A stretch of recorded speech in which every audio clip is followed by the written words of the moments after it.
All right, hello you guys. How are you? Happy Wednesday. Thank you. Yes. My name is Liz Hermansky with VIP Mortgage. I do business development for the Crawford team. We are a top 10 lender in the state and love helping buyers with, finding homes and financing. But what I do specifically for the team is business development, and what that means is I help you guys with your business in order to provide value to our agent partners. I attend a lot of the tech conferences and marketing conferences in town to learn about new tips and trends. I run a coaching program for agents, so I love to stay current on what's working and relevant in our market right now. And one of the things that I get the most questions about from agents is video and how to do video effectively so that it doesn't just get bypassed. So we're going to talk a little bit about that today. It's a little bit smaller class, so let's make it interactive and feel free to ask any questions that you have. But first, before I start, how many of you are already using video in your business? Awesome. Okay, and then tell me, what type of applications are you using it for? You want to start, Raquel? I don't know. No, for me, it's like I saw video, for example, is Ladies in Real Estate. This is a website, Awesome. And I'm doing this like maybe one time per month, but it's not me. It's over there. Just I put my information and Okay. Do you think you'd have a better chance of connecting with people if it's actually you on the video? yes. Yeah, Well, I think into doing Spanish. absolutely. And why have you not done it so far? And I'm not picking on you. I'm just asking why do people not do video generally? Because it's uncomfortable, right? Yeah, it's really uncomfortable. It's really uncomfortable. Yeah, nobody likes to see themselves or hear themselves on video. And we're generally all our own worst critics, right? So you look at the video, you pick yourself apart when the average consumer is not going to really be as hard on you as you are. What about you guys? What type of video applications are you using currently? So I upload my videos onto Facebook and Instagram, Great. and I'm just about to start uploading new videos onto YouTube and also Instagram and Facebook. They're like higher level videos now. Meaning like more produced? Well, higher level as in like quick rundown of the property, not really going into depth into the property. Smart. But just to bring people in and market myself more. Awesome. Just doing like a quick drop out of the video. Also, really high produced videos too, or however you want to say that. Yeah. Yeah. Perfect. Awesome. Anyone else? And so platforms, it sounds like Facebook and Instagram. Are you guys putting videos anywhere else? Yeah, I started a YouTube channel, Awesome. kind of like the Steve Panate route. Love I had it. a good conversation with him, and He's great. He's a Yeah. video king. so kind of doing something similar to that, and then so YouTube, Facebook page, Instagram, link in bio, back to YouTube. Love it. I'm doing video when I do open houses on Instagram stories. Okay. And then I'm starting to send messages to clients that come to open houses, haven't really gotten responses that way. Like, hey, thanks for coming by. Okay. And then also just with clients in nurture, like, hey, just haven't talked to you in a few months. Instead of doing like an email or a text, doing like a video, just, hey, how's it going? How's give the me a engagement shout. been with that? 50-50. Okay. So, and it's like with the open house thing, I'm trying that because when I do get people's information, I'll call, text, email, and I'm not getting a response with that sometimes, so I'm trying the video to see if that gets a better response, and it's still been kind of 50-50. Okay. And when you're sending videos to them, those videos, how are you sending them? Just like, hey, how's it going? Thanks so much But for I coming mean, do you by. text it? Do you email it? Do you? Text. Perfect. Mhm. Okay, Text awesome. Awesome. Well, you're doing a lot of things we're going to talk about today, so hopefully I can give you some tips of how to do it maybe a little better. But yeah, so it sounds like you all understand, how video could be used in your business. Some of you have started kind of dabbling with it, but do all of you guys understand the importance of video in our industry and how the trends are moving? Okay, so we're going to talk about that first. So these stats I thought were crazy. Video increases email click-through rates by 250%. This stat right here. I thought that was really interesting. Video increases the chance of a front page Google result by 53 times. 4 out of 10 consumers will visit a brand's website as a direct result out of watching a video. And let's see, yeah. So brand videos are watched by 46% of 15 to 64-year-olds every week. So 15 to 64, that's a large section of our demographic of buyers, right? They're trained on video. So these are just some general stats for social media about why video is important, why to do it. But ultimately, in marketing in general, across every type of brand, video is winning right now over any other type of marketing. Here's some more, well, there's some more stats I'm going to go over, but specifically in real estate marketing, it's like increases engagement by 3 times typically when you use any sort of video. So this was a cool one where both video and text are available on a page. 72% of people would rather use video to learn about a product or service.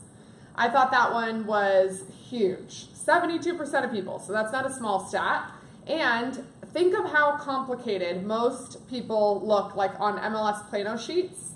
Think of all the information that is on there. The average consumer is scared away by all of that information.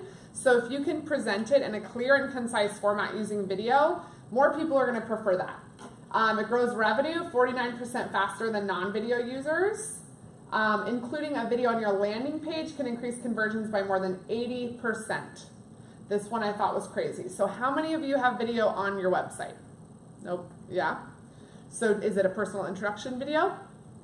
I would recommend to all of you to film a personal introduction video of yourself.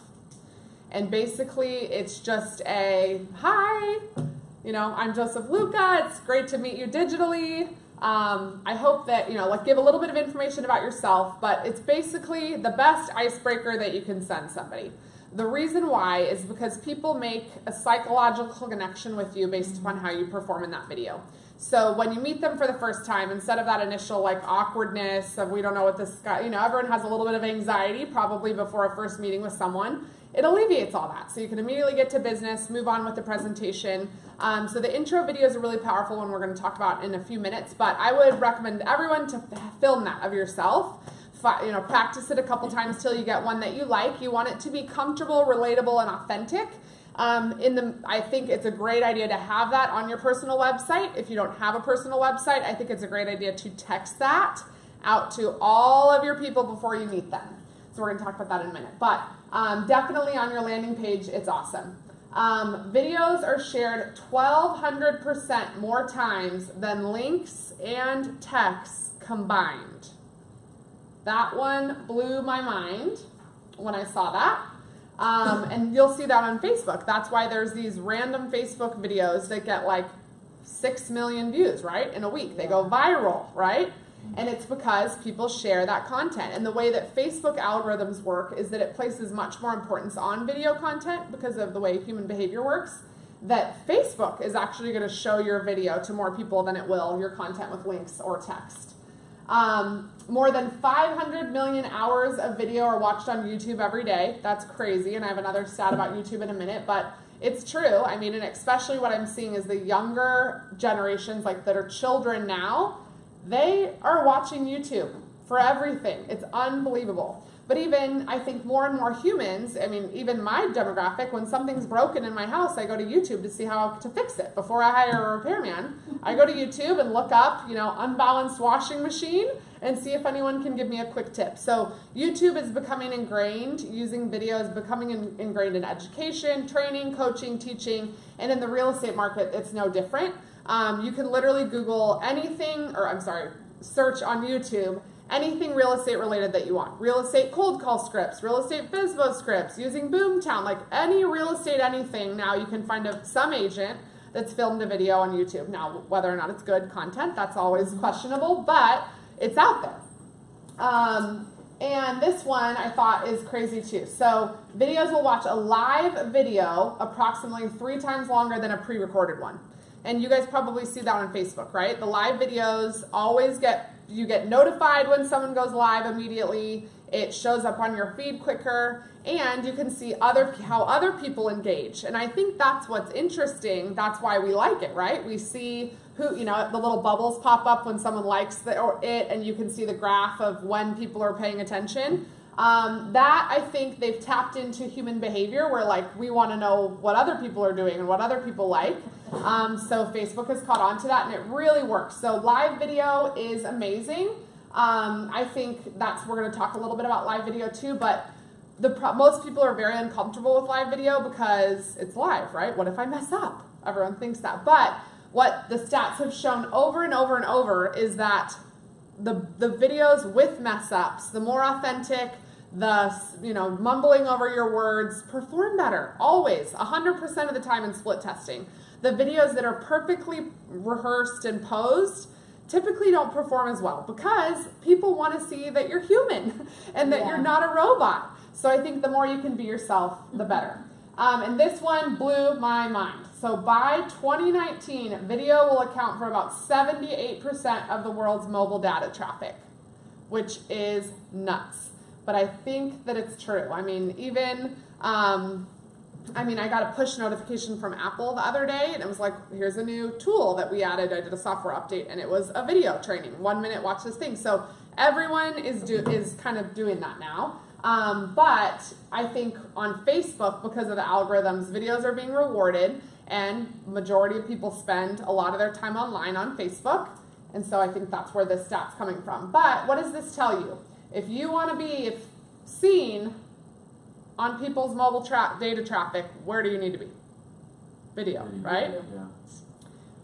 So it blew my mind. I don't do a lot of video in my business, and I definitely think it's more and more important. But even like VIP as a company, we share all these program and product and things, and all of our most engaging posts by 20 times or 30 times are the videos that we post. And I'll show you some examples. They're not selling, they're not content related, they're not service related, they're just simply good, kind of either humorous or touching or whatever, meaningful videos, and I'll give you a couple examples, but those perform tremendously better. So as a company, we realize that that's where we need to be, and we're moving forward. So we're going to start, oh yeah, go ahead, Raquel. How many minutes or how many seconds that kind of video? Because So sometimes it has to be under 2 minutes. My answer is, under 2 minutes is my answer for almost everything. Unless you've grown your following to where you've trained your audience, then you can start extending your time incrementally. But if you have not used video regularly in your business, you can't just start sending out 6-minute videos. No one's going to pay any attention. You have to get people to make small deposits into watching short videos. And then the more that they trust you as a brand and as a video content creator, the longer you can expand to have your videos be. But for initially, under 2 minutes for all of them. And I'll talk about that too. So some initial best practices, and we're going to dive into all of these too. Record yourself to get comfortable. So you have to practice. You can't just think oh, I'm just going to record my first video and it's going to be amazing. No, it's probably not going to be. So you want to, and I can send you all this too, Raquel, so you have it. But you want to basically, practice. And there's a way, even on Facebook Live, that you can set the audience to only you. So that you can record it and you're the only person that sees it. That way you can see lighting, angles, which way is better to film yourself, all of that, backgrounds. But definitely practice a couple times. Generally, you're going to be the most nervous on the first time, right? So do it the first time, get your jitters out, and then actually go live in front of a real audience when you're ready. Post it to all channels. So if you're going to spend the time to do a video, use your data as many places as possible to get the broadest audience possible. So we're going to talk about which platforms to be on. Know your size specifications, and by that I mean depending on if it's HD video or whatever, the file size can be very different. Certain video platforms only allow for certain file sizes, so they'll tell you that when you start learning, and I can send you guys that if you have questions. But also, pay attention to that. A lot of people, especially like on Instagram, there's certain file sizes, Facebook too actually, that you can't put in super long HD videos. They won't allow you to upload it. Use variety in your portfolio. So don't do all the same types of videos all the time. You need to kind of vary the content to appeal to a broader audience. include your call to action, and that can be very subtle or it can be very strong, and we're going to give examples of both. The majority of the video coaches say you want to include a direct call to action only about every 4th to 5th video. Because why? A direct call to action is what? Abrasive or salesy, right? A lot of people view direct call to action when you're telling people to do something or asking them to do something. A lot of people view it as salesy. So the majority, we have to keep in mind that the 95% of people out there aren't ready to buy or sell a house right now. So by you asking them if they are ready to buy or sell a house, they're going to get annoyed with you because they're not. They're not ready to. There's generally only about 5% of consumers at any given point in time that are in the market to buy or sell a house today, right now. That doesn't mean 3 months from now, but the way to really then connect, ideally, with that 95% of your audience of consumers is by not being salesy and not having that strong call to action every time. You can include subtle ones, and I'll give some examples, but keep in mind that your whole point of doing video generally, especially at the beginning, and Steve will tell you this too, is you're just trying to get people to watch your next video, right? That's all you're trying to do. Is trying to get them to watch that video, then watch your next video, then watch your next video, and then trust you as a resource, build a relationship, and then eventually down the road, 6 to 12 months, maybe you'll get a lead or a referral. But then you cannot think that you're going to put out a video to sell or get leads. It just doesn't work that way. And that hopefully will help you change your messaging in the video to not be trying to sell for that initial video. Keep it short and sweet, like I said, under 2 minutes. And this is the most important one. Be real, be candid, be you. We're going to dive into these a little bit more. So I get this question a lot. Which platforms should I be on? And it depends on what you're doing with the video. So if you're doing it as a post, a video that you're posting, these are the platforms that you probably would want to post it on. Facebook, Instagram, LinkedIn, and Twitter. Now, LinkedIn is back. If you don't know about it, it's totally back now. It was around, that was kind of the first professional social media platform. It died for about, well, not died, but I'd say what kind of went underground as far as importance for about 5 to 7 years, and it is back now. LinkedIn is back, and video is performing amazingly on LinkedIn now. So that's definitely somewhere where if you're going to make a video, post it there as well. And Twitter, if you have Twitter. So those are simple posts that you're going to keep the content out there for a long period of time. Now, if it's not content that you want to be out there for a long period of time, maybe if it's just you're out showing buyer properties and you're going to do a quick video snippet of each of the 4 properties that you show a buyer that day, you're probably not going to want to keep that on your page as content because it's not probably that important, right? Those houses are going to sell, they're not your listings, so there's really no reason to keep that content out there on your page. So first, those would be video stories where you put them out for a short period of time and then they're going to go away. The places you can put that are Facebook, Facebook stories, Instagram stories, and Snapchat. If you're going to go live, the best platforms, in my opinion, are Facebook and Instagram. The reason why is because it notifies all of your followers that you've gone live, so you're likely to get more engagement. And then just as far as video channels that you want to be on, you obviously have to add YouTube in there as well if you're going to actually have a channel of videos that you're going to promote to people. Now, most agents, I would say, do not need a YouTube channel unless you're going to be producing videos like on a weekly basis probably. So it just depends. A lot of agents look at this and they're like, oh my gosh, I don't want to, this is too much, too many social platforms for me.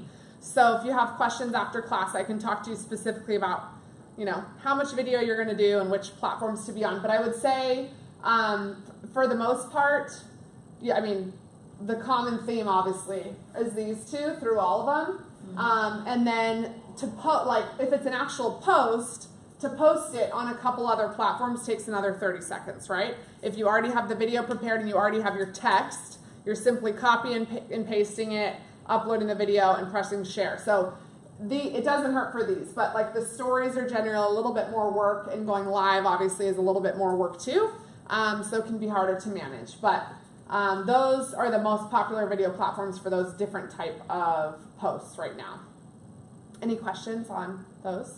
Yeah, what's the I was- fire? What is the little, the blue one? The blue one. This one? The white one. Yes. It's Vimeo. Okay. Oh, I'm thank pretty you. sure. Okay. Yeah, I'm almost positive. And yeah, so I don't know many people that are on that, but so this one, YouTube typically, as I mentioned, it's the most popular video platform internationally for watching videos. I don't know how many agents are getting leads off of YouTube channels, but there are some. But it is a good idea. It's a place to house your content. And oftentimes, it's great if you're going to be, like I said, doing them regularly. But these stats absolutely blew my mind. YouTube has 1 billion monthly active users. 1 billion. So I was kind of wondering the same thing when it comes to conversion on YouTube. Mm-hmm. And I spoke with this kid who's about my age, Mm-hmm. who just started doing YouTube videos for the last 8 months. And he just does them on his phone, and he has like an iPhone 5, so the quality's really crappy. And he said that he's been bringing in some Leads? that have closed over the last 8 months, which is crazy. So what type of content is he putting out? He'll stand in front of like the waterfront area in Old Town, and he'll speak really in like a really monotone voice. I want to pull this And guy it's- up and see. Yeah, and it's like What's his name? like the water in the background's going. It's kind of washed out. Like his voice is kind of washed out from the water. So are they more like lifestyle videos? No, it's like he introduces himself, says, "Hey, I'm standing here in Old Town Scottsdale," and then he'll do like a little market update, and then he'll mention like if you're interested in buying buying a property here or selling one, let me know. So where is he marketing those videos? Where is he? He can't Just just. on YouTube. But like, is he And then? he pushes like That's what I was on gonna his say. Facebook He has to like, push check people out my there. YouTube page. So is he? And he's not running any ads with the videos? He didn't say he was. Wow. But even if he was, like let's just say he runs $100 in ads a month, Mm-hmm. right? With a video of that low production, Yeah, you I can't don't do know that, how right? honest he was being, but he said that he was closing. And he just started this over like the last. I mean, I'm not going to say it's not possible. I would say that that's surprising. Right. But I'm not going to say it's not possible. I do know, yeah, I mean, generally YouTube is, because there is so much content on YouTube, it's very unlikely that somebody would just stumble across you on YouTube Right. unless you have a big following. So usually when people are getting leads from YouTube, it's because they're pushing people there, running, different ads on other, even like Instagram, Facebook, where they're pushing them to their YouTube channel or videos. In that case, it could simply be that he has a good network database. If of people that now are viewing him as a real estate resource, and he's getting leads from people who already were in his database If rather any- than random cold leads. Yeah, if anything else, that was just supposed to be more of an encouragement. Yeah, Because if you could go onto the screen and show some life behind your voice, totally. and your enthusiasm is there, You should be able to get you leads can too. do it, you can do it. Yeah, absolutely. But I think with him, it's like that probably is maybe how he acts, right? I mean, I don't know the guy, Maybe that's- but maybe he was acting more exciting. Really? He had more excitement when he was in front of me. Oh, So, okay. But yeah, So yeah, I mean, you never know with that kind of stuff, but definitely it can work, absolutely, and I think that's a good testimonial of somebody who hasn't been doing it long. We're going to talk about him in a minute, but Steve Panate, I mean, the guy literally built his entire business off of doing videos, so it can work and it does work, and there's a lot of different ways to make it work, but generally, most of the time, it takes usually some ad spend to promote your videos to get going with it a little bit. Steve didn't have to do it, but YouTube, the thing, a lot of people, does everyone know that Facebook and YouTube don't like each other? Yeah. Mm-hmm. So that's surprising that you said he sends people to like Facebook and promotes them to YouTube, because they hate each other. YouTube, they hate each other. So because they're competing for traffic online basically, and Facebook wants all the video views. So because then Facebook can sell ads and to people. Instagram, you can put your YouTube bio in the Instagram bio, Mm-hmm. which Facebook owns Instagram? I know, but if you notice, it probably doesn't convert quite as well. So yeah, Facebook, the best way is you have to upload the video onto Facebook separately and upload the video onto YouTube separately. You can't push the video to share it from YouTube into Facebook. Facebook won't show it to your audience, pretty much, if you do it that way. Okay. Yeah, so, but, sorry. Yes. That other website is Periscope. Oh, The one Periscope. with the blue The square. icon? Yeah. Oh, thank you. What is Okay, that? that makes sense. But the nice thing about YouTube is that Google loves YouTube.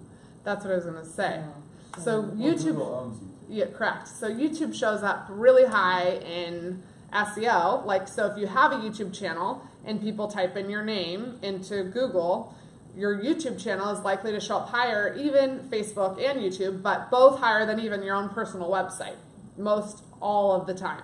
So it's worth it from that reason, I guess, to have a YouTube channel. But again, if you're not putting content out regularly, it's just gonna move it down because it rewards you based upon activity and engagement. YouTube does. So that's how like their algorithms work. But basically 1 billion monthly active users. If YouTube was a country, it would be the 3rd most populated in the world behind China and India. So that is how many people in the world are using YouTube. 80% of YouTube's views are outside the US, which is good and bad. It's good if you're maybe marketing to international buyers, speaking Spanish, talking about different markets. It'd be great, but otherwise, you know, if you think about it, 80% of the demographic then, if you're marketing specifically for here, isn't interested in real estate in Arizona. So it's about how do you kind of find your little niche within it. On average, a user spends 40 minutes on YouTube on their mobile device per day, which is nuts. 4 million YouTube videos are viewed a day. 300 hours of video are uploaded to YouTube every minute. YouTube reaches more 18 to 49-year-olds than any cable network in the United States, which I thought was crazy. So more people are watching YouTube than cable. And on Facebook, I don't know why this is on here because this is a YouTube thing, but videos are shared 2 times more on Facebook than text or image-based content. We already talked about that. And 40% of YouTube views come from a mobile device. So those are some interesting stats on YouTube, and then I have some for Facebook here too. But these are the 2 platforms, obviously, that most people think of video on. Instagram's gaining in popularity, but these are the top 2. So Facebook has an average of 8 billion daily video views.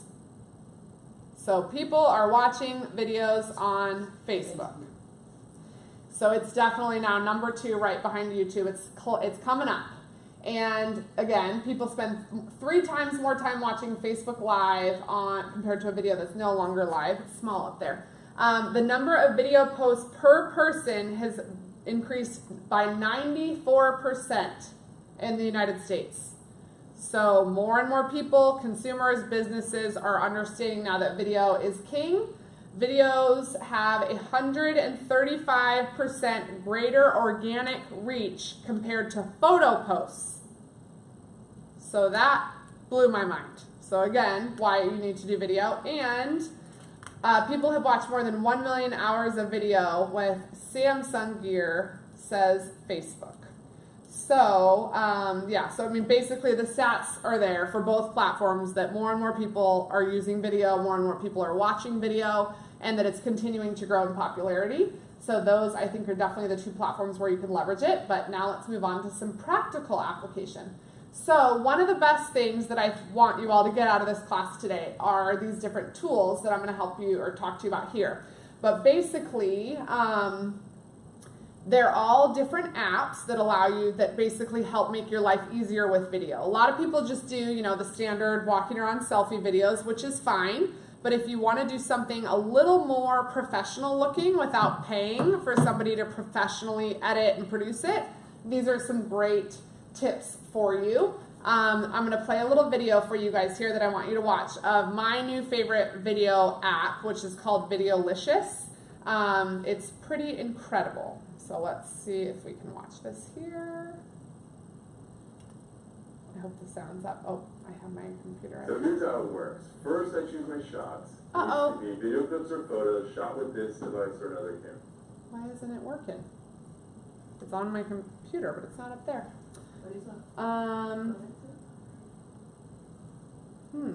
Are you gonna send us this? I sure will, yeah. This? Well, I want everyone to see this, so I don't know how. I don't know why it's not showing. It didn't switch over to the browser when I Maybe click on the link. No. I did already. Like it's open on my. Maybe you can, Oh, let's see.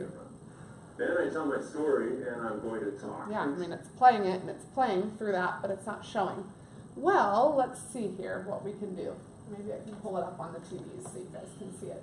Sorry guys, give me a second. But while I'm doing it, I would say go ahead and download it on your go to the App Store and download Videolicious.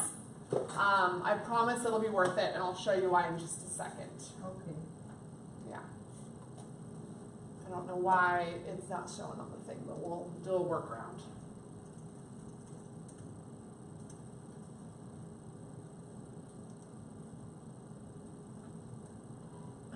All right, are we ready?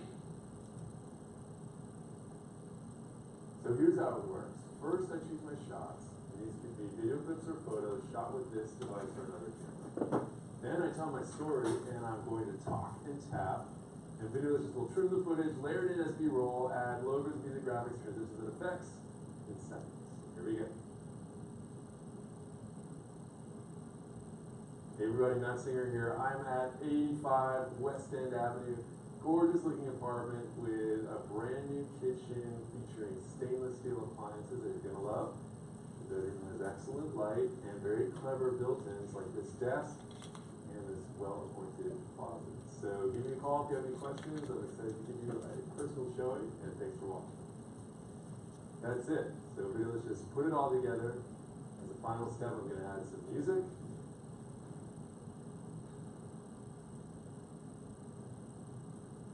And let's see the final result. Hey everybody, Matt Singer here. I'm at 85 West End Avenue. Gorgeous looking apartment with a brand new kitchen. Yeah, it's amazing. That is freaking awesome. Yeah, so this was Videolicious. That is very impressive. So this was one of my reasons I wanted to teach this class today. Was I learned about this at Inman and it like blew my mind. So cool. Your video is ready to. So literally, it's that easy. And I've done a whole bunch personally myself with Videolicious. The best part about it is that it's free. Now, to do some of those features, there's a paid version. So the difference is when you do the videos, if you want at the end, it has the Videolicious at the beginning and end, the Videolicious logo. If you don't want that to be there, you have to pay for the upgraded version to have your logo in there. But it does add all of your branding to the end. So it'll have your headshot, it'll have all of your contact info. To change to add like stock photos and things like that, that's also the paid version. But the free version works really well. And the free version also works really well for follow-up videos. In fact, let's see. Is there a whole lot of difference between the paid and the unpaid, or? There's a lot of additional features. Yeah, different music features, stock photo features. You can like add a teleprompter on the right side of your screen, which is amazing. So literally, I'm going to make one right now. I'll show you guys a follow-up video so you can see. But I've been using it for follow-up videos. And when you hit make a video, there's 5 different templates for follow-up that already have scripts in there. And then you can go in and edit the script before you record to say the person's name, whatever the conversation's about. And then as you record, it teleprompts, well, I don't know, I hit a button, but it displays on the right side, and you can actually adjust the speed that it scrolls. So you can literally be looking into it and reading your script on your phone as you do it. Oh, that's so cool. It's amazing. It adds in stock photos as well. You can add in music. You can do a filter. And you can also then email it out to the person or text right from your phone. So it's pretty incredible, especially for free. And I think the ability to do some of those things is pretty cool. A lot of real estate companies have now used it to add their branding in. I don't think my home group has it yet, but I know that it's something that they know about and are looking into. But it is an amazing tool, and I think what it does is it makes it look a lot more professional, because it does. It adds in all of your branding and contact info at the end. So I would really think that that is a program you guys should definitely adopt. But let me get back to my PowerPoint here.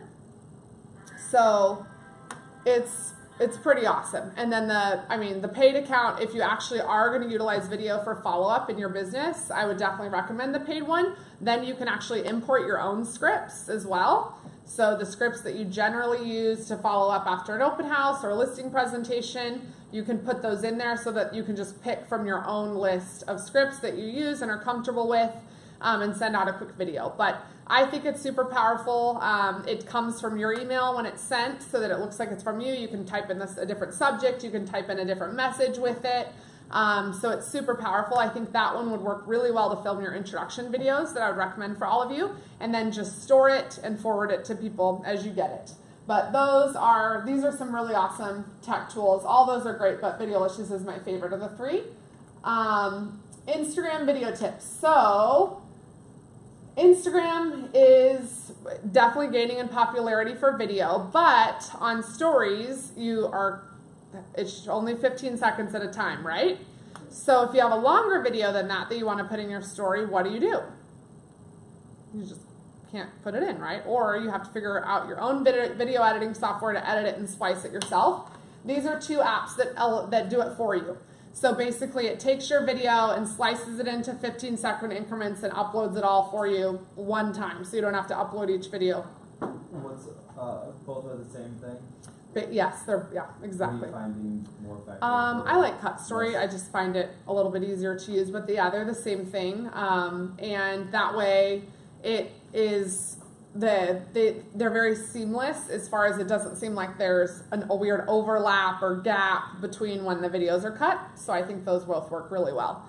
And I think for most videos on Instagram, I think stories generally have better engagement than posts for videos. So you're going to want to keep it to the 15 seconds, or use an app like this to splice it. So those are helpful apps as well. Now, a lot of people say, like, what do I say in my videos? Where do I find content?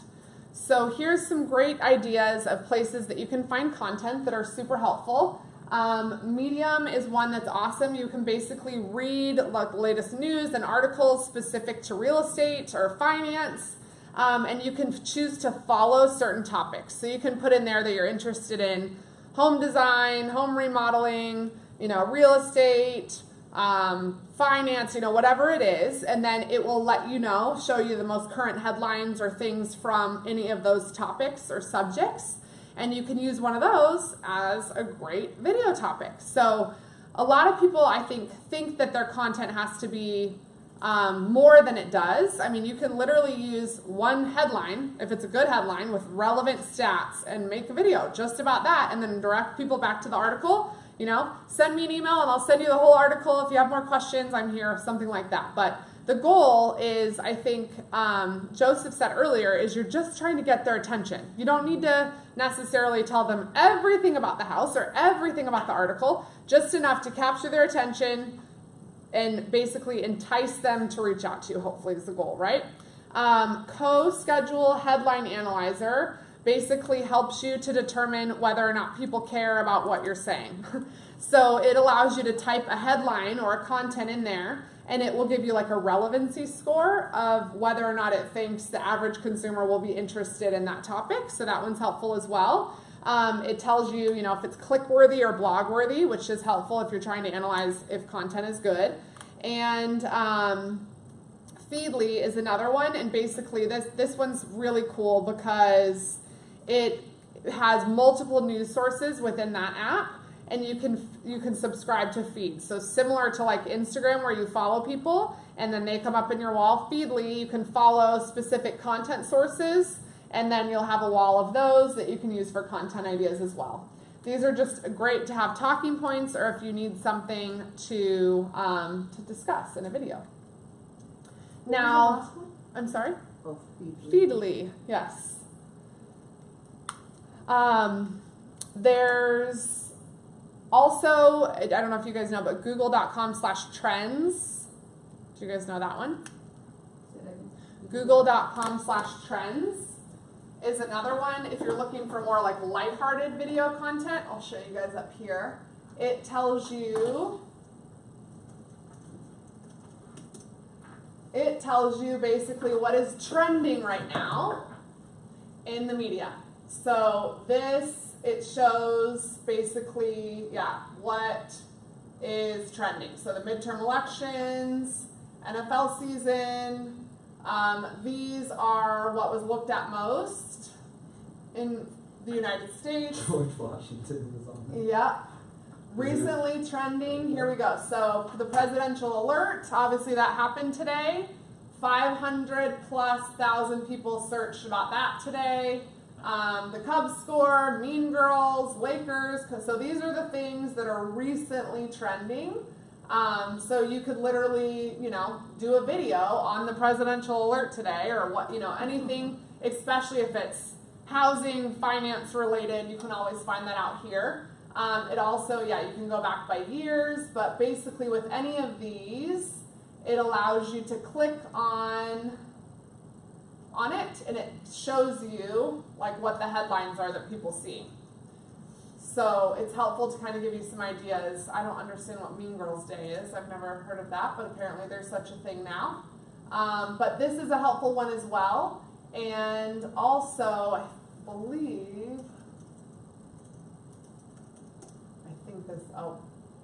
thought it was called Hot Videos. Maybe it's called Top Videos. But there's the same thing that shows you, oh my goodness. I'll send it to you guys in my link. It was supposed to pull up on here, but there's another one that shows you the same thing, the trends, but which videos are trending. So that's a helpful one as well. So I'll send you guys a link for that. But there's always a way to find content if you're willing to take a minute to look for it. And there's lots of these are 3 great apps and tips that help you to do it, desktop versions and app. And there's a free version and a pay version of all these too. The free's fine for most people's uses. And then the next kind of video tips we're going to get into was I was lucky enough to hear Jon Cheplack speak here for about 4 hours last month. And he is a video king, and he has a lot of amazing ideas about video and things that you can do to kind of increase that. But one thing that he said that I thought was really cool is basically the why behind video and the psychological impact and connection of video. And he said that 50%, well, it's proven, 50% of all communication is body language. And that's why, text and email, oftentimes things can be misconstrued based upon how you intended it because people can't see your body language. They can't hear your intonation.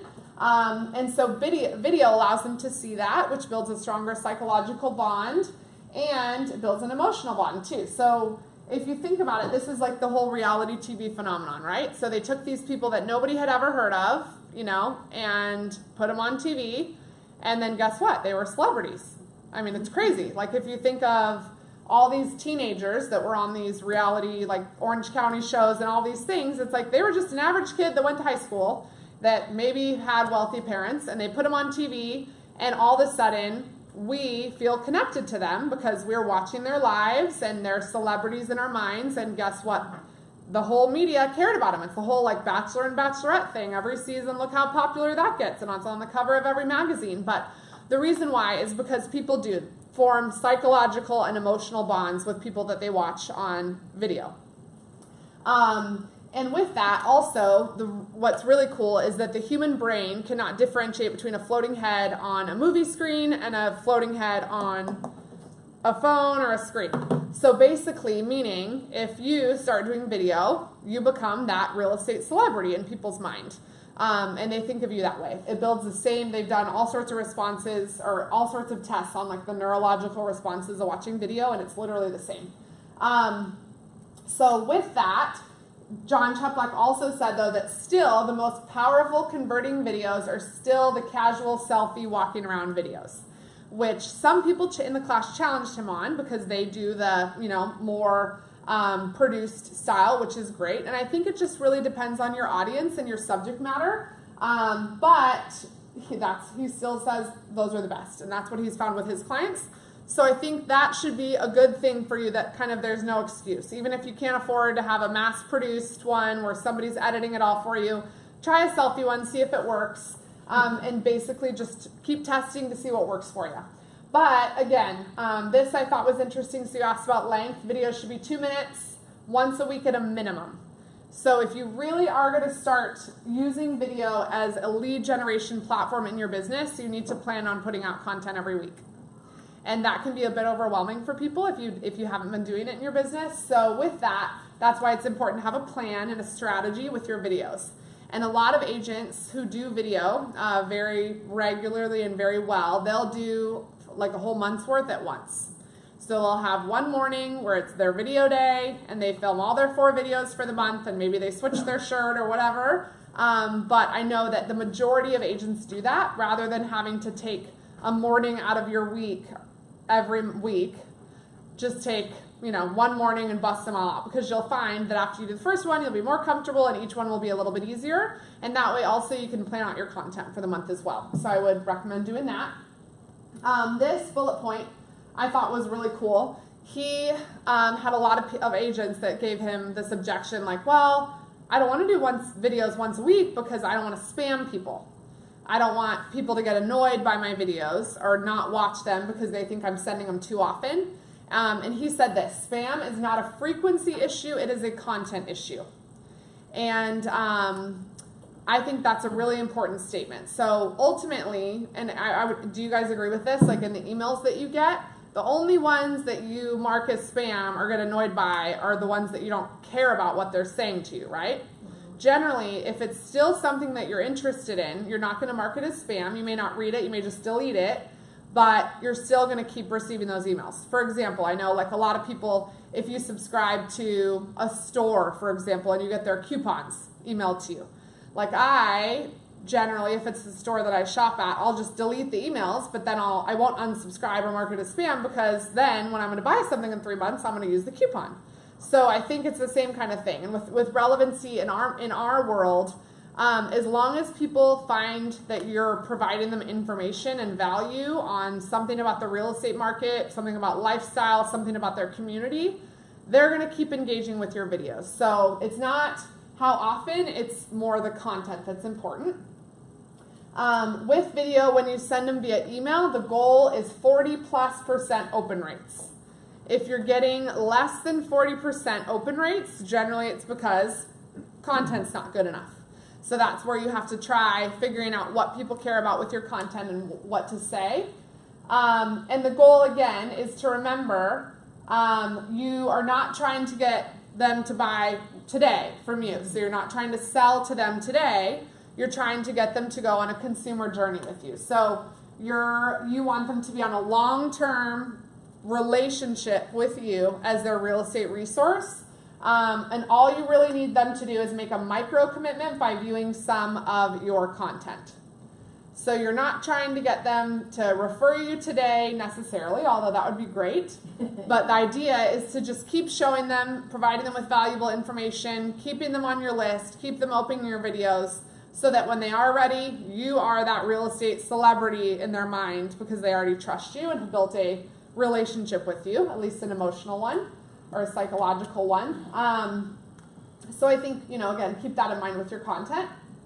Another, there we go. He also said, you have to adopt video in real estate at this point. I don't know if that's true. I think that might have been a little bit of a strong statement. I think there's plenty of agents that aren't going to adopt video and are going to do fine. But he thinks that as far as like social media relevancy, if you're not producing video in your social media platforms, you're going to not be relevant and present on social media. Now, that's, again, not the end of the world. I know a lot of agents who are not relevant and present on social media who still have a great business. So it depends on what your business model is and what your lead gen sources are. But if you are wanting to be on social media, you need to adopt video. This is something that was really cool. He said, your competition. So the average consumer gets sold as a lead to 5 real estate agents before they even are ready to buy or sell generally. And they've done all these stats with Zillow. So usually when a consumer is starting to think about buying or selling, they go to one of those consumer platforms like Zillow, right? Maybe before even talking to you. They start to do research online, and what does Zillow do? They takes their information and sells them to whatever agent is advertising in that zip code, and then the agent is going to call your phone 800 times. So I recently had this happen. I look on Zillow a lot for things. I even pull data for like our clients and, you know, for all sorts of stuff off Zillow, photos off Zillow, you know, things like that when I don't have access to the MLS. And I started getting calls. You recently viewed one of our properties on Zillow. So Zillow's selling people's data to everyone, which is unfortunate. But with that, those people are doing a phone call, leaving a voicemail, sending an email, and if you send a video, you're gonna win. So out of those other 5 agents who have just done the normal standard stuff, if you then send a video introducing yourself, you know, if they inquired on your website, great, you can say that, but I noticed that you recently were looking at properties on my website. I just wanted to introduce myself. I'm Raquel. I'm here to answer any questions you may have about the real estate process. Feel free to reach out at any time. Here's my cell phone number.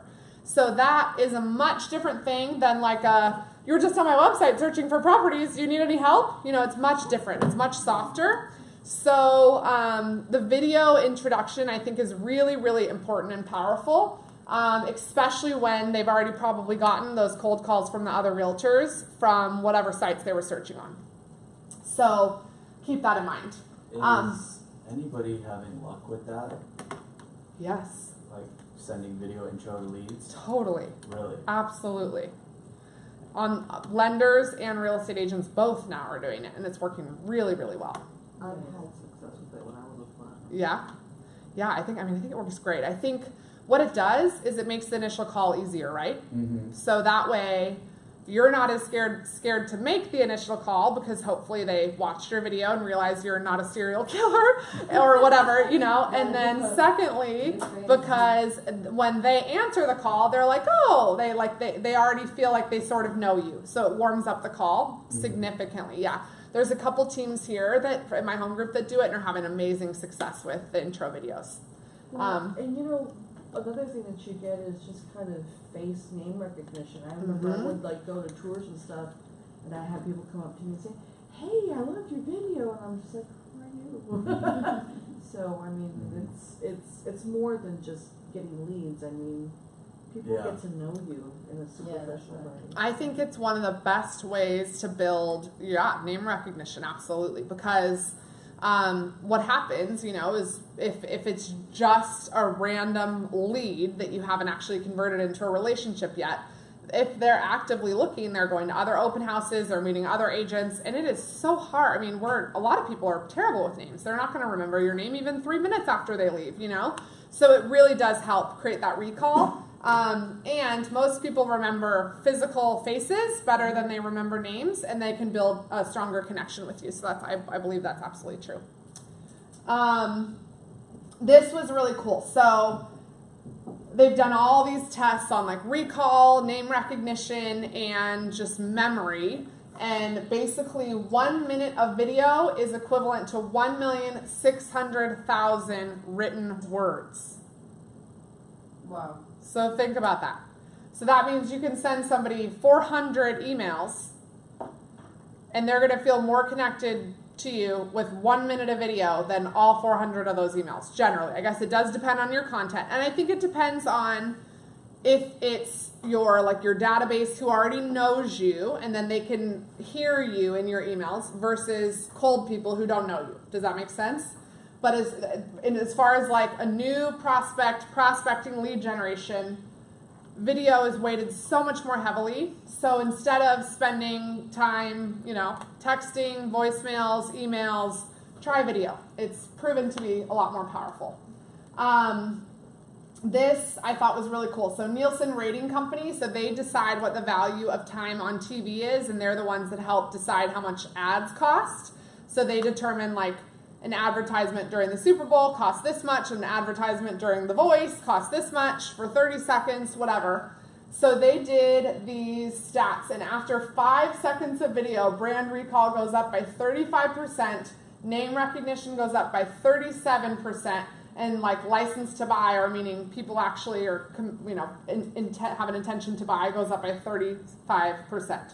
After only 5 seconds, which is crazy, and 10 seconds, they all go up into the 40% range. So again, that just shows you that, people are paying $400 million for a 15-second TV commercial for a reason, because it's proven to work, so that's why. So it's the same thing with our consumers on a much smaller scale, right?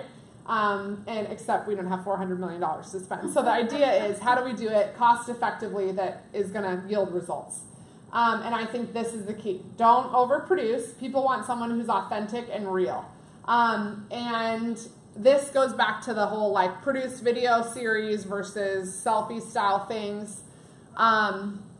There are some agents that do like the talk show style really well. Steve Panate is an incredible example. He's done an amazing job of it, but he's very relatable and very engaging and very authentic. And I think he comes through, very personal and caring in all of his videos.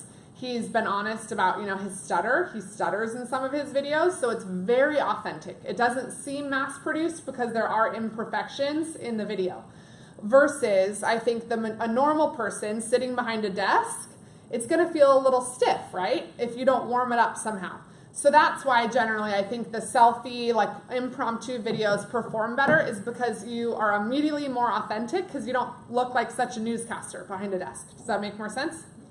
But really just try to be yourself, authentic and real throughout the whole thing, anytime you do a video. If you are going to do the more produced style with a TV, a crew filming you and the whole intro and outro, just really try to soften it a little bit, or to let your personality shine through, however that is. If it's through humor, do it that way. If it's through your care and concern for people, do it that way. If it's that you care about charity, do it that way, but find some way to make a human connection with people rather than being a newscaster style. Do you guys understand kind of the difference with that? Sometimes the people like it, you laughing, even if you... It's so true. Yeah, people really like it.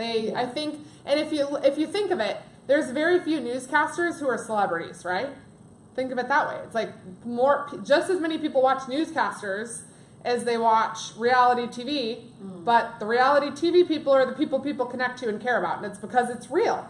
Newscasters that are just delivering information are not usually considered engaging, in human behavior. So think of it that way when you make a video. You really want to try to warm it up and liven it up a little. So this is John Cheplack's blueprint for, well, actually first before I go into that, before I go into the blueprint, I'm going to pick on somebody or have you raise your hand. So the videos that you've done, give me like a really quick, run through it for me. Your intro, what you said. So yeah, do you want to do it? Yeah, it just depends what kind of video it is, though. Okay, so you have a new listing.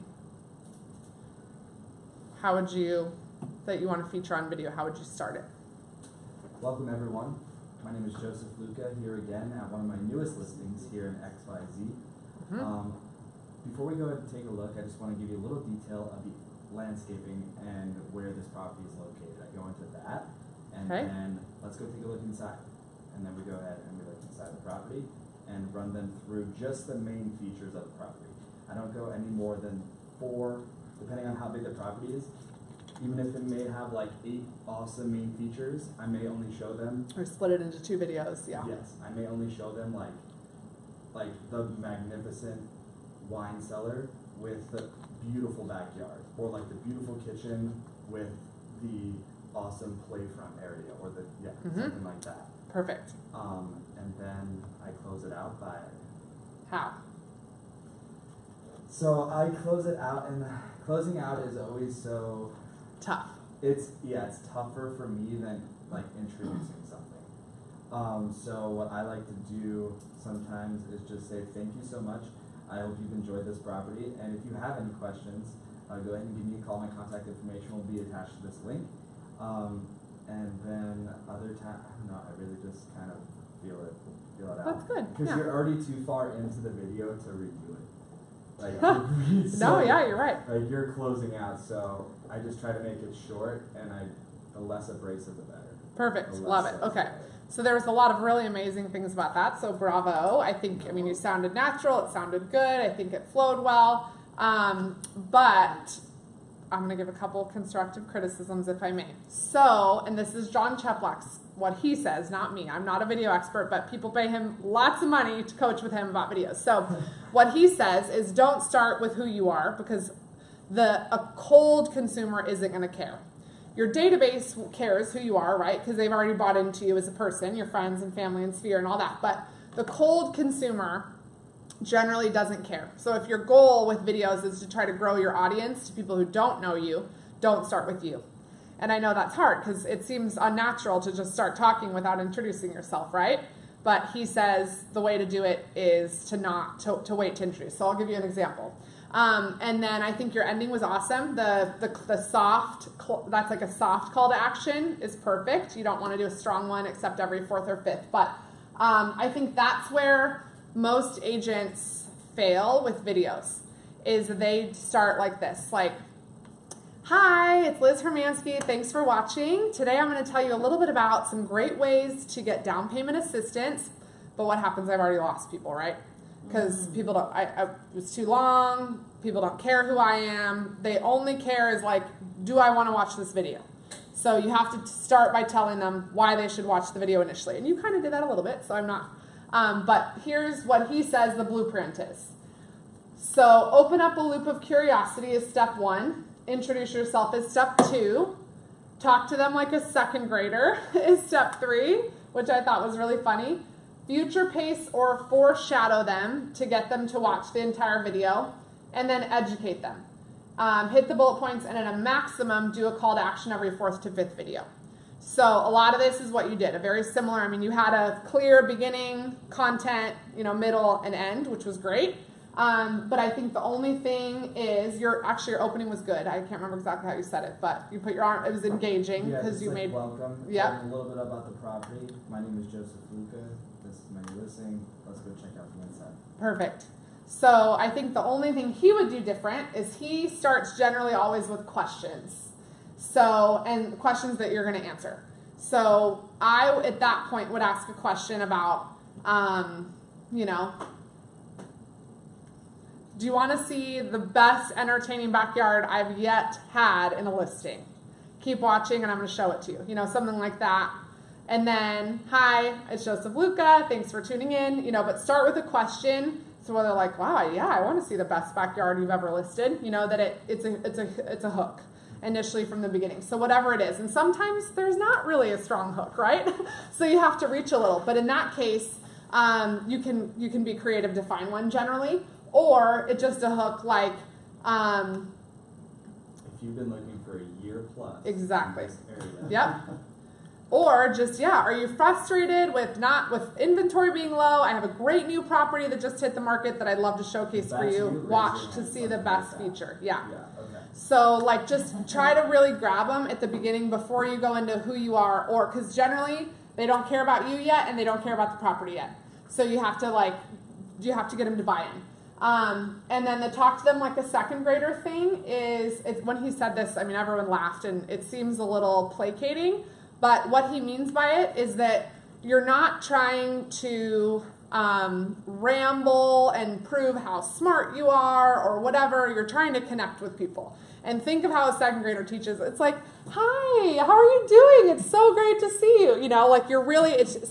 It's more about, I'd say, body language than basically what you say, but it just means really think about engaging with, think of how a little second grade teacher, they have to keep all these little kids entertained. So it's a lot of gestures and looking, so think about that when you're doing the video. So that's kind of what, he said, and he gave some great examples of it. And also consider your audience. Most consumers are not well educated on the home buying process, on the market, or on finance. So a lot of times as realtors, oftentimes we want to look or make it appear like we're really knowledgeable, or as lenders too, and we overtalk our audience and they don't understand. We start using acronyms and we start talking about DOM and PP, like price per square feet and all these things that they don't really know about. So it's just saying, like, consider your least educated consumer and speak to them, if that makes sense. And I know it's weird depending on your demographic, but you can show that you're intelligent and knowledgeable about the market in other ways besides trying to look flashy. And future pace or foreshadow them is a really good one. So that's basically telling them what you're gonna tell them through the video and what you're gonna end with.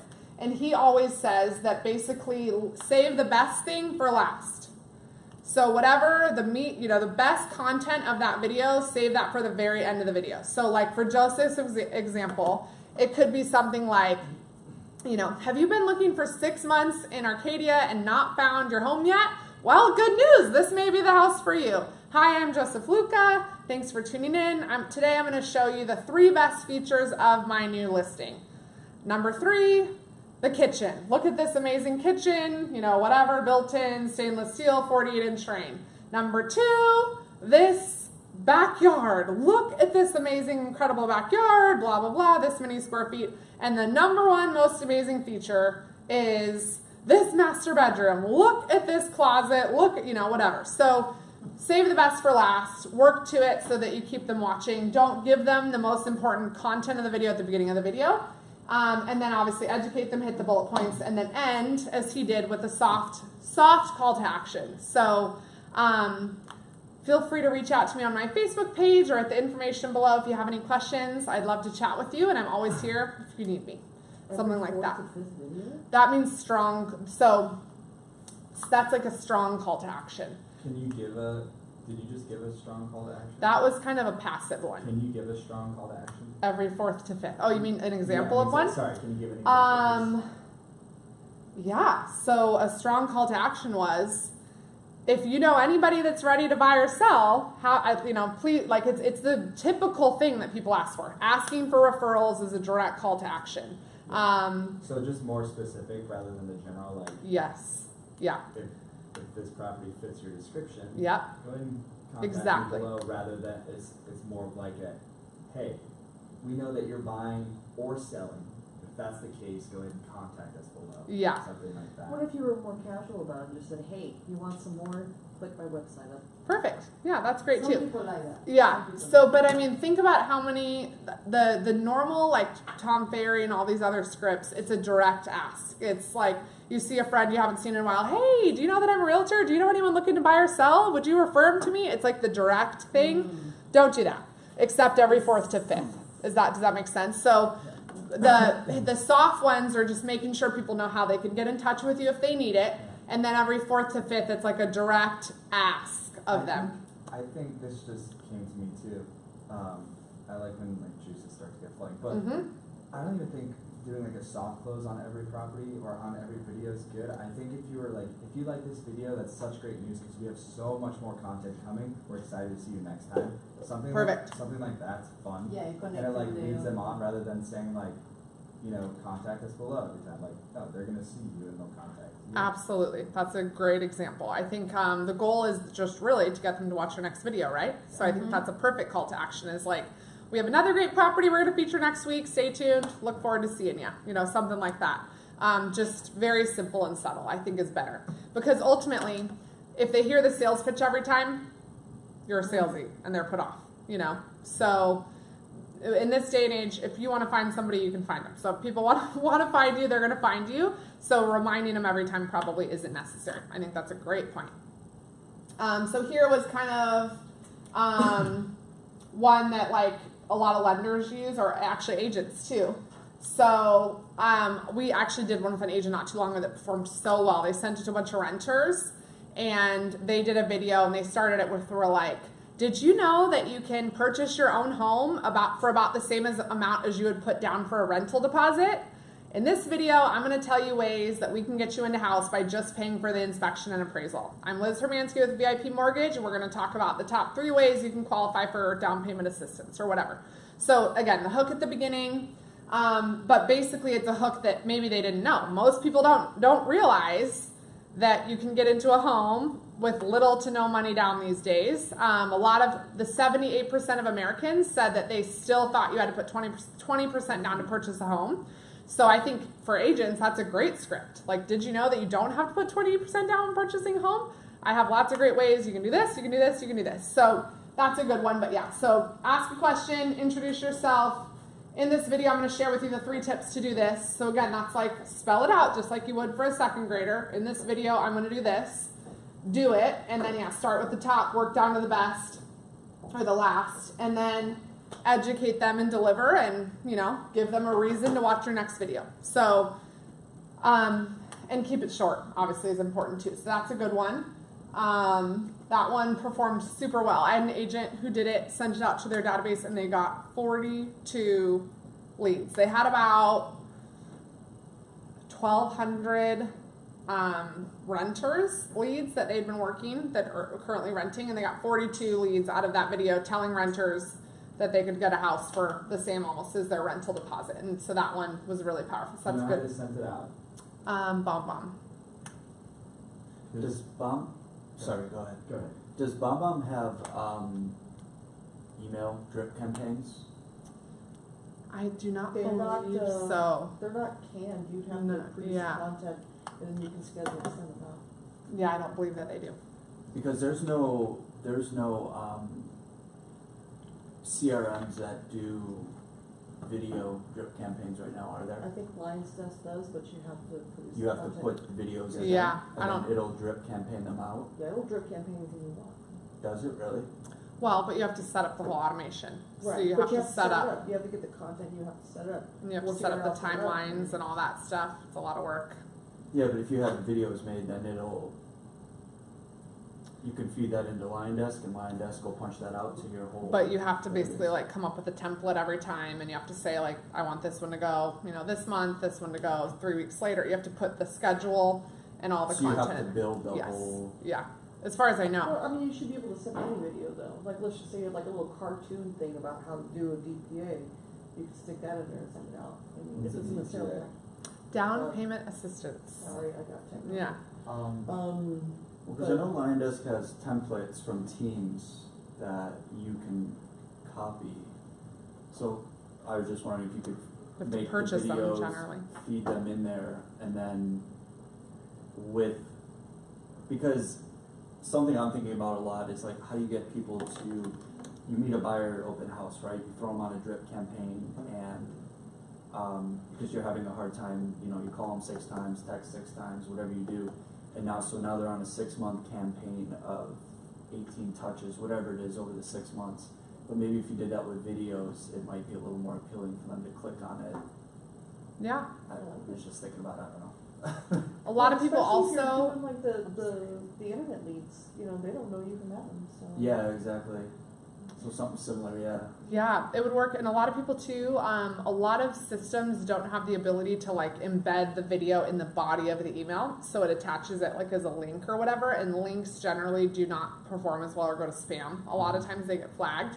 So a thing you can do as a workaround. I don't know if you guys know this, but you can put an image in the body of the email. So you take basically a snip of the video. So like the video with the play button, you know what I'm talking about? Like at the beginning.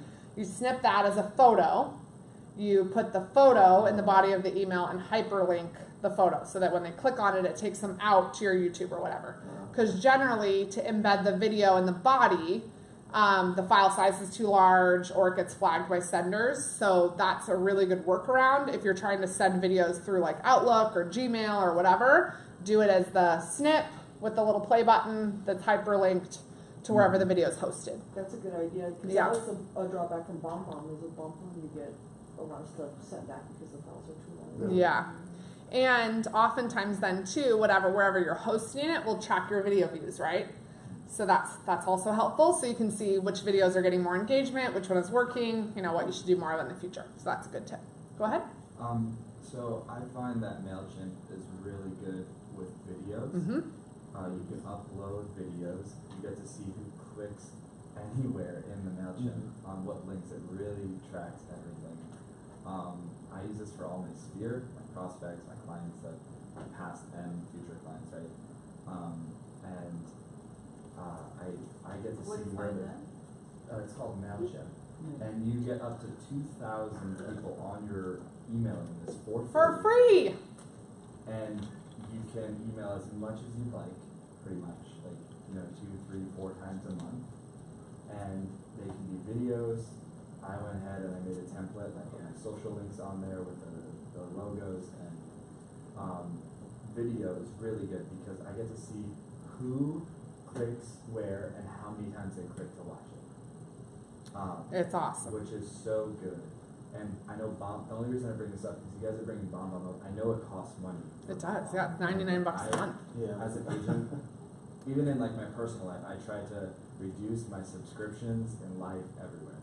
So if I can just have one CRM that, will be good on drips, and then just one free CRM to like really just push different type of content out, more specific content, I definitely would go ahead and check out MailChimp if that's something that you guys Yeah. want to do. It adds up for sure. That's a great tip.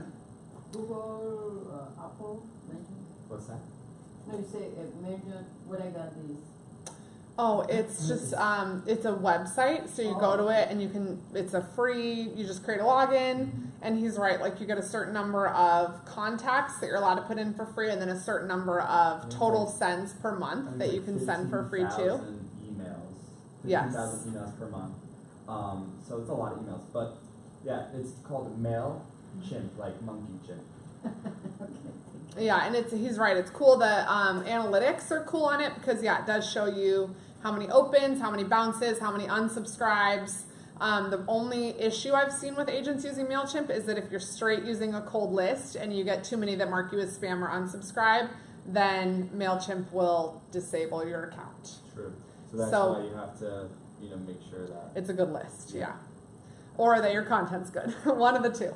But yeah, absolutely. MailChimp's a great service for that. And that's why I love Videolicious, because it's basically BombBomb for free, but better, in my opinion. That's why I wanted to show that to you I was guys. so impressed. Isn't it awesome? That was so cool. Yeah, that's one of my favorite tools.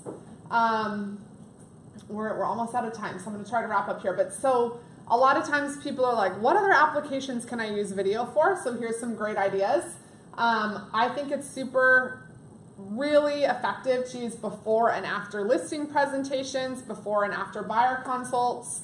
Again, it just really warms it up so that when you show up to their house to talk about listing it, they already have some idea of who you are, what you're like, how you speak, and all of that. It makes it generally warmer. Open houses, I think it's amazing for open houses, obviously to promote the open house and during the open house, but also to follow up with people that you meet at the open house after the fact. Excuse me, I would send a video text to all of the people who attend your open house and just thank them for coming, remind them again of who you are. It helps create that name to face recognition. And then when you follow up with them a week later via video or whatever, it's just they're more likely to remember you. New listings, lots of applications you can use it for that. Favorite listing of the week. So I had an agent who was like, I don't have any listings.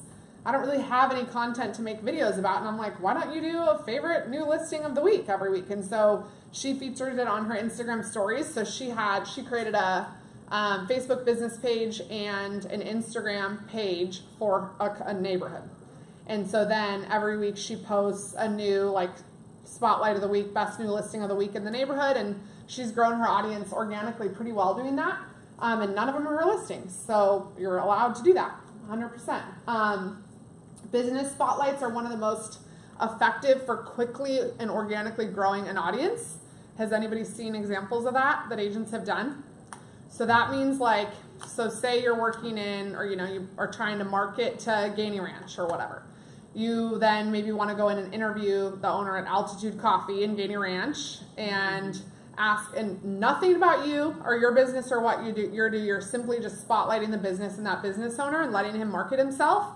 And then what you do is you give the video to him, produce it, provide it, ask them to then post it on their Facebook page, send it out to their database, their YouTube channel, whatever that they have.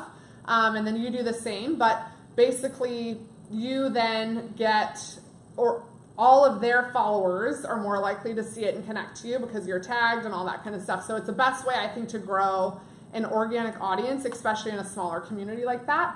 There's an agent who did it. What's his name? Bob Prickett?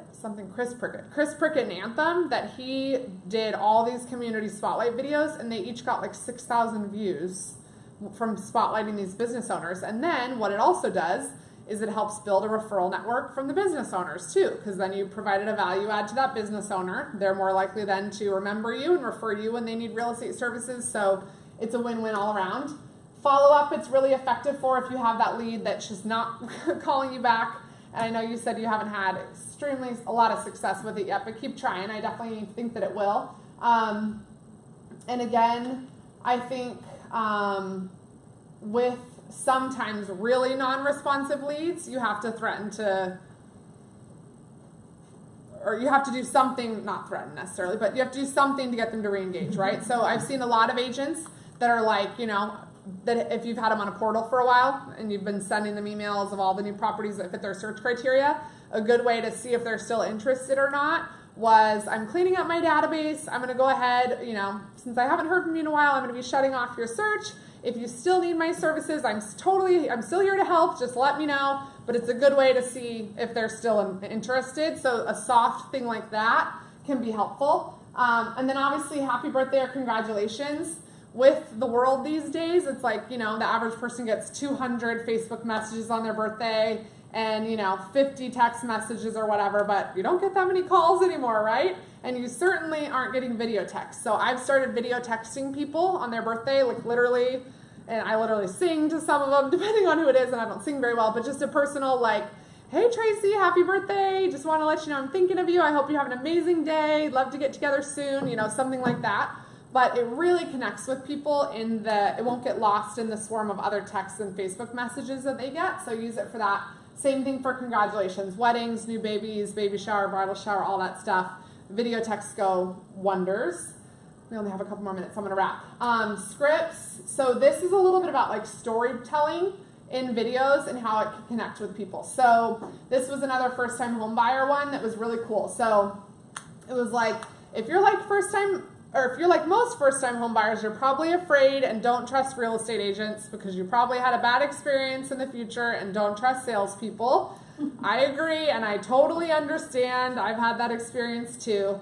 Let me tell you a story about Sally, who was a client of mine. She had the same feeling until whatever happened, and then I was able to help Sally, and it was a great story for everyone, right? So with that, it allows people to connect because of a story. Instead of you telling, I help first-time home buyers get into houses, it gives them another reason to connect with you through a story. And story branding is really popular in media in general right now, but that, is a kind of a script that could work. So basically, you're trying to create a common ground or a reason that they can connect with you through a pain point or a challenge. So that's going back to the, have you been looking in Arcadia for 6 months with no luck? That's a pain point for people. So it can really help to get people to then connect. Long copy gets people to relate to the story. So you probably saw that on Facebook that for a while it was just like the 1 or 2 sentence captions, and then it started to become like the super long paragraph captions, right? Have you guys noticed how that changed? And it's because of this whole story branding that's coming into the media right now. But what was that again? Sorry. So you know how like on Facebook posts, for a while it was like quotes for a long, like people would just write a one sentence or really short captions with the post. Okay. And then it became the picture with the paragraphs of stuff. Mm-hmm. And that's because of this book, Story Branding by Dennis Miller. And it talked all about like using storytelling to get people to connect with you instead of saying, it's just the same message in a different way. So instead of saying, I helped Bob and Mary get into a house, it's like, this is Bob and Mary. They were this amazing client, but they had credit issues. We were able to work with them and whatever, because then it's like other people with credit issues will connect that, or, whatever the problem is. But by telling the story of these people that you helped, it's not you bragging about your services. It's sharing Bob and Mary's story. It's a humble brag. Yeah. So, but it's a whole different way of marketing that's really popular right now. So that works for video. This was an example that John Choplock gave that was really cool. The Dollar Shave Club video, which he helped with, cost $980 for them to make that video, and it produced $11 million in income. So, and it was just simply like a totally new way to connect with people through like a story. And it was the whole like, are you sick of paying millions of dollars for razor cartridges or whatever. I don't know. I don't remember. I didn't watch the video, but same thing. It's like through telling a story rather than just marketing product, telling a story to market the product yields better results. And then keep in mind always that your first 3 to 10 seconds of your video really matter. So don't make it about you and don't make it about a house. Make it about a pain point or something that the customers can relate to. Business video inspiration, crush it in real estate. Facebook business page is cool. They have some cool videos in there. Steve Panate is amazing. I think the Lugos do a really good job with stories specifically. So on their page, they do a great job of incorporating videos into their stories to build engagement. So those are 3 different types of videos. These ones are more produced, these ones are more selfie style, and these ones are for stories. So different applications. Links for my team's info. We're always here to help you with buyers, financing questions. We're a great resource if you ever need us. But I'm 2 minutes over, so I'm gonna stop. But thank you guys for coming. Yeah, appreciate it. And if there's any questions, I have an office here. We can just pop out there. I don't want to go any longer for the next presenter. Thank you, Liz. Thank you guys. Thanks for coming. Yeah. And oh, we didn't have a sign-in sheet, did we?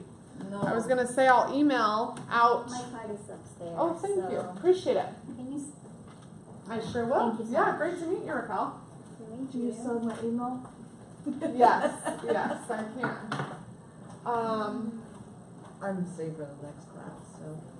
You know, one thing I'm having a challenge with is audio. And I'm not sure, short of buying a mic, how to improve audio. And I don't even know how I would wire up. Hello, everyone. Welcome. I am Liz Hermansky with VIP Mortgage. I do business development for the Crawford team. We are a power partner here. We've been a power partner for a few years, and we love helping agents with questions and situations that they may not know about the lending process. We've had a lot of questions lately about condos and townhomes.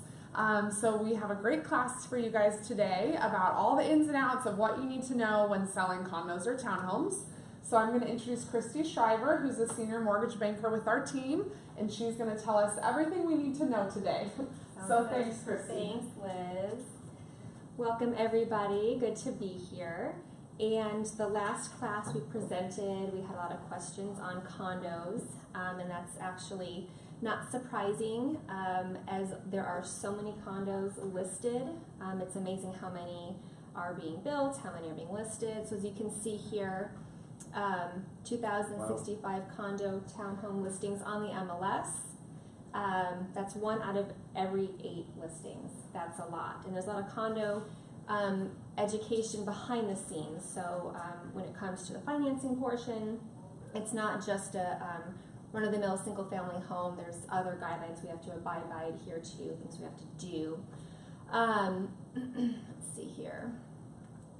So the first thing that we do is we look at the legal description. So if you go to the Maricopa Assessor County website, you're going to see your listing. You can check out the property address. And sometimes on that front page, a lot of these are designated as townhouses, and it's an incorrect designation. What you need to do, and what we do on our team here, is we take a look at the legal description on the last deed. So what you're really looking for is the condo designation. It'll state quite literally if it's a condo. Otherwise, it'll say declaration of horizontal regime or horizontal property regime. That's very important.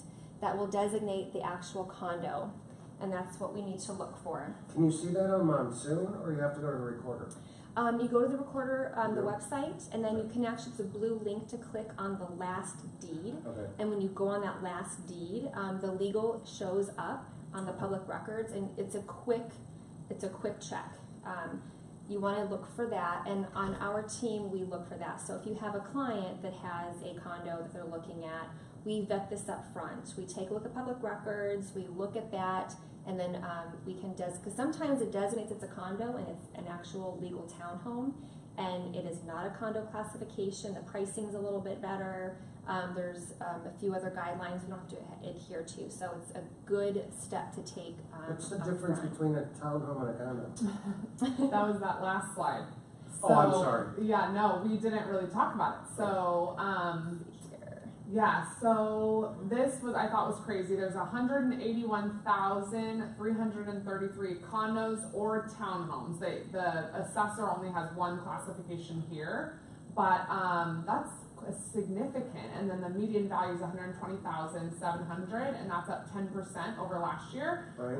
But the question is then, if they're only all listed as condos, what's the difference between a condo and a townhome? So that's kind of what Christy was saying. It's not just a structural difference, as a lot of people think. A lot of people think, oh, a townhome just has a patio in the back. Or a townhome, you actually own the land that's underneath you versus being in a building that you don't own. But that's actually not true. There's more to it than that. So Okay. that's that slide Christy was just chatting about here. So it's all about the legal description, which I know that sounds so silly, but and they classify it as either a PUD, which is a planned unit development, Okay. or a condo. And then basically, as she said here, those are the things that you really just have to reference to see. So two properties could look physically the same in structure and be classified differently. And that's why it's so important to look at those Absolutely. statutes. And actually, it's very rare, but we had a transaction a few months ago, maybe it was more than a few months ago, and it was actually a detached condo. It was Wow. very interesting. So so those are out there as well. So will a townhome say townhome versus condominium, or will it say HUD? Sometimes it will, sometimes it won't. So, Okay. so the main thing to look for, which we do as well on our team here, but the main thing you want to look for, the two things, the most Condominium important and things, horizontal? condominium and horizontal regime. Okay. Those are absolutely, it's a condo. Okay. Correct. And then later in the presentation, I'm going to go over a couple different things with FHA and VA, the government's look at the condo designation. Okay. And then here's the website. So there's the actual link to the assessor page. If you do just go into Google in the search box, you can just look up Maricopa County Assessor, and that will get you right to the actual website. And after class, if you want, I can actually show you how to search for a specific property. Okay. Absolutely. Okay, perfect. Okay, so FHA, and I've got some handouts here. So FHA and VA, they actually have a list. So if you go on to the FHA website, the condo on an FHA designated financial transaction has to be on their list. Same with VA. So I have some handouts here. I can show you exactly what we look for. So if you have a buyer you know is looking for a condo and they've got an FHA or VA transaction, those condos have to be on the FHA or the VA's website on their list. So it's another snake bite to look out for when it comes to that. Okay. That's the VA website, and I can give you the handout that shows these two portals. So basically you go into each portal, you type in the, There's the president. that's the presidential, Oh, wow. you type in the zip code, and it'll bring up the whole entire zip code of all the condos, alphabetical, that are on their list. If it's not on the list, you cannot make an offer on it. I found those lists are out of date. Like, especially VA. Well, you can go to the HOA. So if there is a condo that is on the list that maybe you found that there was financing done with VA or FHA, you can actually go, talk to the HOA, and they can maybe, because sometimes, getting them to update these lists is a little bit behind. Right. So some further digging can do the trick, absolutely. And then in regards to the Fannie Mae rules, there's a couple things that we have to look out for. For example, and this is on the back end. So once we do the contract, it's accepted. On the back end, there are a few things that we have to look out for with the warrantability. A couple items are the HOA fees. So many tenants can't have past due fees. The budget has to have a 10% reserve requirement. Common areas owned by the homeowners. If it's a non-owner occupied transaction, half have to be primary or secondary residences.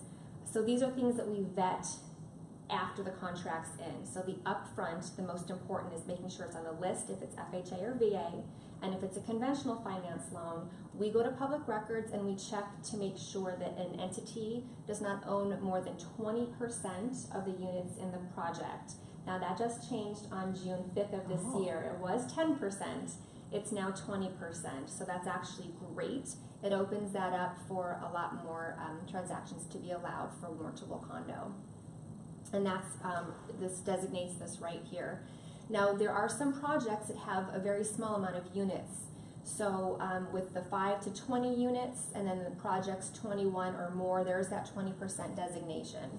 So what we do in that public record, and I can show you guys after class, it tells you how many units are in each of those condo projects, and we can just take the quick calculation of the 20%. We have the whole list of every owner in that whole entire project, and we can actually make sure that there's not one entity or person that owns more than 20% of the units. All right, litigation. This is another red flag we have to look out for. This is very important.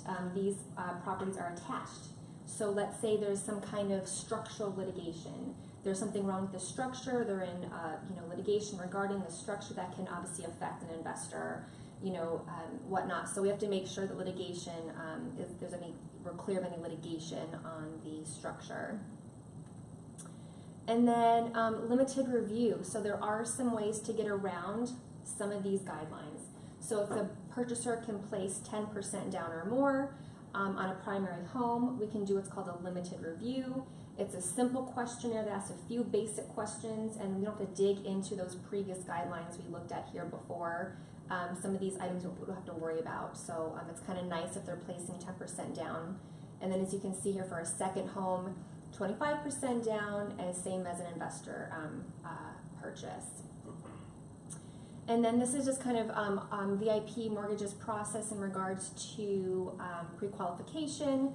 We complete our discovery call, which is a normal process. We dive into what the client's looking to do by way of down payment, what kind of property they're looking for, and we can vet this out for you guys up front to make sure that when you're on your portal getting them set up, you know they're looking for a condo, you know what kind of financing they're going for, and what you have to look out for up front, especially FHA and VA. It's very, very important. And then we get your pre-qualification out to you.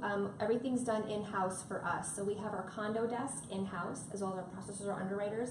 So when it comes to a condo, we have our condo review office right in-house. So once we get the contract in, we are able to get that into the condo desk. They do all the reviews. They begin the process by contacting the HOA to get the questionnaires, the CC&Rs, all the warranty items that we need to get vetted out. They begin that process right away. So it's a quick process over at VIP. And this is Stuart Crawford, the head of our team here. And yeah, so any questions you guys have, let me know after class. I'd be happy to answer any questions. And I can show you guys that website as well to look up those deeds on county records very easily as well. Okay. Any questions? Okay, sounds good. Well, thank you. I will go ahead and sign off here.